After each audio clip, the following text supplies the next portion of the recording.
Hi, this is doctor Anshita. I want to talk about this bacteria today. उसका नाम है Helicobacter pylori. ये कम से कम 50% 50% इंडियंस के पेट में घर बना के बड़े आराम से रहता है and it is causing acidity issues, hyper acidity, GERD, indigestion, ऐसी problems in majority of the population. And in some population it is causing stomach या डिओडिनम में अल्सर और sometimes even cancer. Long term जब ये हमारे पेट में रहता है तो it can cause cancer, short term में नहीं। पर ये इतनी सारी पॉपुलेशन के पेट में है and it is becoming resistant to antibiotics.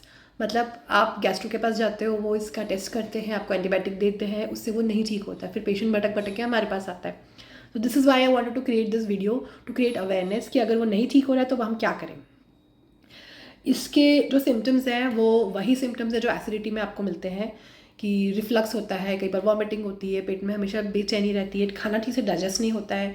अब क्योंकि ये बैक्टीरिया आपके पेट में एसिड सिक्रीशन को रिड्यूस करता है, यूरेज प्रोड्यूस करके स्टमक का जो पीएच है उसको डिस्टर्ब कर देता है, तो आपका खाना हजम नहीं होता है and you feel indigestion all the time and uneasiness in your stomach. एक कॉमन पर्सन को यूजुअली यही सिम्टम आते हैं। इनिशियल स्टेज में तो यही है। It can stay in your stomach for 10-20 years also. बहुत सालों तक ये रहता है और लोग ये बात बोलते हैं कि हमें तो कॉलेज के ज़माने से है ये बीमारी, कभी ठीक ही नहीं हुए, बस हम एंटासिड्स खाते रहते हैं और सिम्टम्स को मास्क कर देते हैं। सिम्टम्स कम हो जाते हैं एंटासिड खा के, but the problem does not go away. अब बिसाइड्स दिस प्रॉब्लम इसके साथ कुछ दूसरे सिम्टम्स भी जुड़े हुए हैं, जैसे कि B12 डेफिशिएंसी होगी अगर ये है तो, देन आयरन डेफिशिएंसी आपको रहेगी हमेशा। इसके अलावा स्ट्रेस और एंशियस फील करेंगे। अगर आपको पेट में हमेशा बेचैनी रहेगी तो आपके हमेशा मन में वो ख्याल रहेगा कि अरे मुझे क्या हुआ, ये ठीक क्यों नहीं हो रहा। तो स्ट्रेस और एंजाइटी, कई पेशेंट्स तो इतने घबरा जाते हैं कि उनको चेस्ट पेन होने लगता है और वो सोचते हैं कि हार्ट का प्रॉब्लम है, पर वो हार्ट का नहीं है, वो usually it is related to your stomach only. इसके अलावा बार बार एंटासिड और एंटीबायोटिक खा खा के हम अपना सिस्टम और बिगाड़ लेते हैं, क्योंकि अगर आप बहुत दिनों तक आप एंटासिड खाएंगे, पेंटाप्रोजोल, रेबिप्रोजोल, ये सब चीज़, तो आपकी किडनी भी खराब होगी। तो प्रॉब्लम ये है कि एक तो हम दवाइयों का एक्सपोज हो रहे हैं, अननेसेसरी दवाइयाँ खा रहे हैं और बीमारी दूर भी नहीं हो रही है। तो अभी इसका इलाज क्या है? तो अब ये फैलता तो फूड हाइजीन या वाटर हाइजीन ना होने की वजह से फैलता है। This is the only reason कि इट कैन, आप किसी का जूठा खाया उसको है infection. I have seen this, it is not given in the text book, but I have seen this कि एक ही फैमिली के कई मेम्बर्स को भी होता है। तो ये भी हो सकता है कि वो सलाइवा से ट्रांसमिट हो रहा है या एक दूसरे का जूठा खाने से ट्रांसमिट हो रहा है, ये भी एक रीज़न है। और फूड और वाटर हाइजीन ना मेंटेन होने से भी वो ट्रांसमिट हो सकता है, because this bacteria is very smart.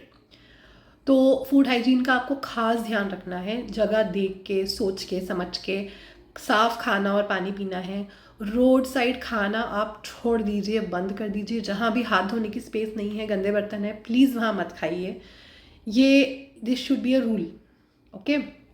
इसके बाद ट्रीटमेंट की बात करते हैं।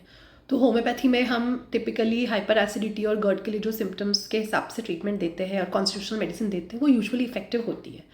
अगर उससे भी रिजल्ट नहीं मिल रहा है और लंबे समय से एसिडिटी है, तो my dear homeopaths, please use the H pylori nosode for treatment.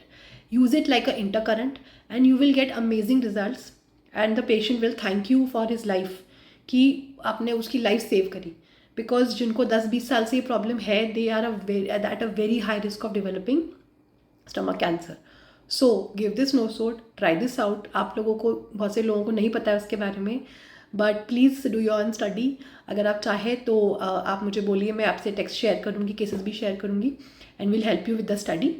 And please use the nosode with your constitutional treatment and you will get amazing results with homeopathy for H. pylori infections. Thank you.